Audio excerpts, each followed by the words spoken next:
안녕하세요. 대전 오누리교회를 섬기고 있는 김상수 목사입니다. 느헤미야가 성벽을 재건하기 위해 노력했던 이유는 오직 하나, 성전에서 드려질 예배의 모습 때문입니다. 예배가 없는 성벽 재건은 내용 없는 형식에 지나지 않기 때문입니다. 믿는 자들에게 신앙생활에서 가장 중요한 요소는 예배의 최우선을 두는 것입니다. 모든 것을 다 끝났다라는 생각이 들 때도 다시 하나님을 예배하면 우리의 삶은 영적인 부흥을 맛보게 됩니다. 이러한 올바른 예배를 위해 우리에게 필요한 것은 무엇일까요? 그럼 오늘 나눌 말씀인 느헤미야 12장 1절에서 21절의 말씀을 살펴보도록 하겠습니다. 느헤미야 12장 1절에서 21절 말씀입니다. 스알디엘의 아들 수룹바벨과 예수아와 함께 돌아온 제사장들과 레위 사람들은 이러하니라. 제사장들은 스라야와 예레미야와 에스라와 아마랴와 말룩과 핫두스와 스가냐와 르훔과 무레못과 이또와 긴느도이와 아비야와 미야민과 마아랴와 빌가와 스마야와 요야립과 여다야와 살루와 아목과 힐기야와 여다야니 이상은 예수아 때의 제사장들과 그들의 형제의 지도자들이었느니라. 레위 사람들은 예수아와 빈누이와 간미엘과 세레베와 유다와 mat다냐니 이 mat다냐는 그의 형제와 함께 찬송하는 일을 맡았고 또 그들의 형제 박부갸와 운노는 직무를 따라 그들의 맞은편에 있으며 예수아는 요야김을 낳고 요야김은 엘리야십을 낳고 엘리야십은 요야다를 낳고 요야다는 요나단을 낳고 요나단은 야뚜아를 낳았느니라. 요야김 때의 제사장 족장된 자는 스라야 족속에는 무라야요 예레미야 족속에는 하나냐요 에스라 족속에는 무술람이요 아마랴 족속에는 여호하나니요 말루기 족속에는 요나단이요 스바냐 족속에는 요셉이요 하림 족속에는 아드나요 무라옅 족속에는 헬게요 이또 족속에는 스가랴요 긴느돈 족속에는 무술람이요 아비야 족속에는 시그리요 미냐민 곧 모아디아 족속에는 빌데요 빌가 족속에는 삼무아요 스마야 족속에는 여호나단이요 요야립 족속에는 마뜨네요 여다야 족속에는 우시요 살레 족속에는 갈레요 아목 족속에는 에벨이요 힐기야 족속에는 하사랴요 여다야 족속에는 느다넬이었느니라. 느헤미야의 중심 사상은 성벽 재건이 아니라 성전 예배의 회복에 있습니다. 무너진 예배의 회복을 위해 느헤미야는 예배 전문가들인 제사장과 레위인들의 명단을 살펴보게 되었습니다. 바벨론 포로 생활을 마치고 예루살렘 재건을 위해 돌아온 것은 총 3차례에 걸쳐 실행되었습니다.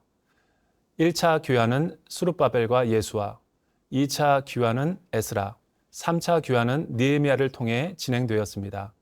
오늘 말씀에서는 1차 귀환 시 수룹바벨과 예수아와 함께 귀환한 제사장들과 레위인들의 명단이 1절에서부터 11절까지 자세히 기록되고 있습니다.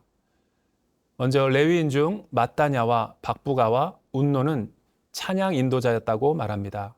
구조를 보십시오. 직무를 따라 그들의 맞은편에 있다는 것은 예배 시 서로 마주보고 화답하며 찬양을 드렸다는 것을 의미합니다. 이어서 느헤미야는 예수아로부터 야뚜아까지 대제사장 계보를 자세히 기록하고 있습니다. 야뚜아는 바사 시대 마지막 시기의 대제사장으로 보입니다. 이들은 포로 생활을 마치고 귀환한 뒤 재건한 성전에서도 대제사장의 직분을 이어가고 있습니다. 하나님은 포로기에도 대제사장의 계보가 이어지도록 특별한 은혜를 베풀어 주었던 것입니다. 믿음의 조상으로 하여금 다음 세대의 신앙생활이 이어지도록 하신 것입니다. 이것은 하나님은 자손 대대로 우리의 믿음이 계승되어지기 원하는 것과도 같습니다. 창세기에서도 아브라함의 하나님, 이삭의 하나님, 야곱의 하나님을 찬양하고 있습니다.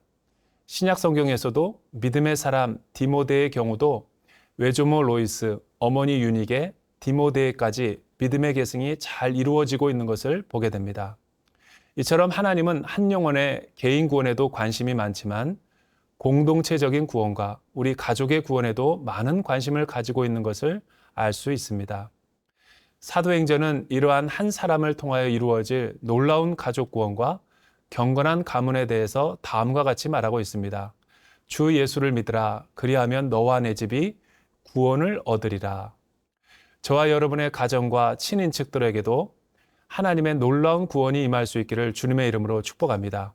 하나님의 은혜가 자손 만대로 이어지는 경건한 가문이 이루어지기를 주님의 이름으로 축복합니다.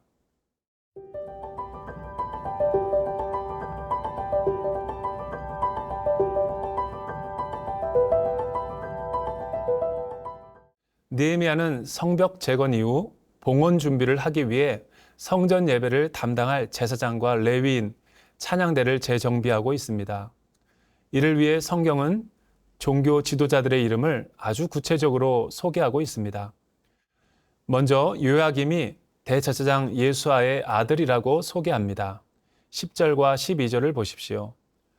예수아는 스룹바벨과 함께 바벨론 포로 1차 귀환을 주도한 인물입니다.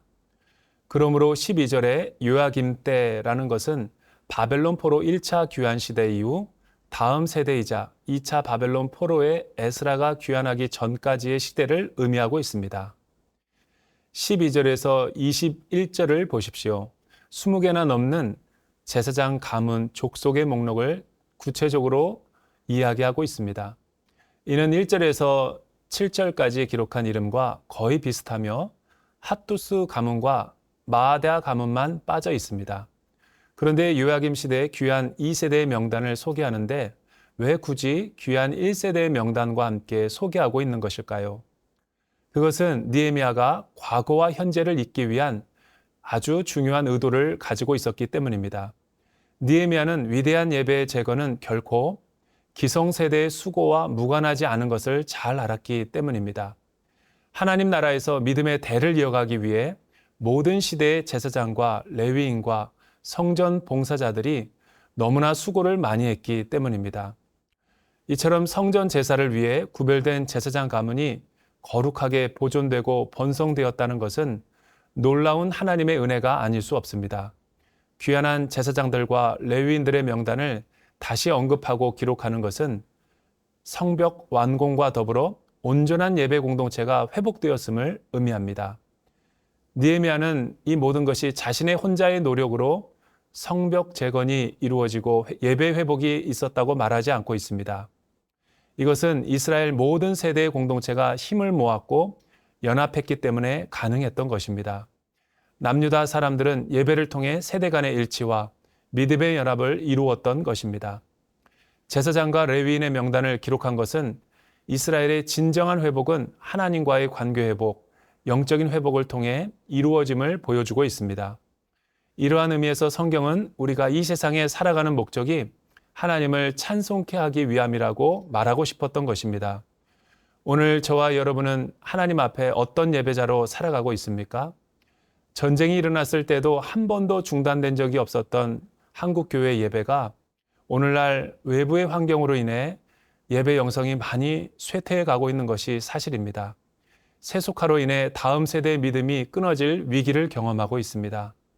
이러한 신앙의 도전 앞에 우리가 다음 세대의 믿음을 계승할 수 있는 유일한 방법은 기성세대가 온 마음을 다해 다음 세대를 위해 하나님을 사랑하고 진정으로 예배하는 것이 중요합니다.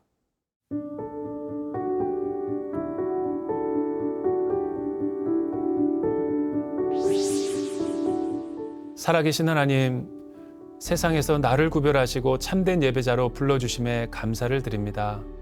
그러나 언제부턴가 습관적인 예배로 구원의 감격과 예배의 황홀함을 잃어버리고 타성에 젖은 예배, 매너리즘에 빠진 예배를 드림으로 하나님의 마음을 아프게 해드릴 때가 많았음을 회개합니다.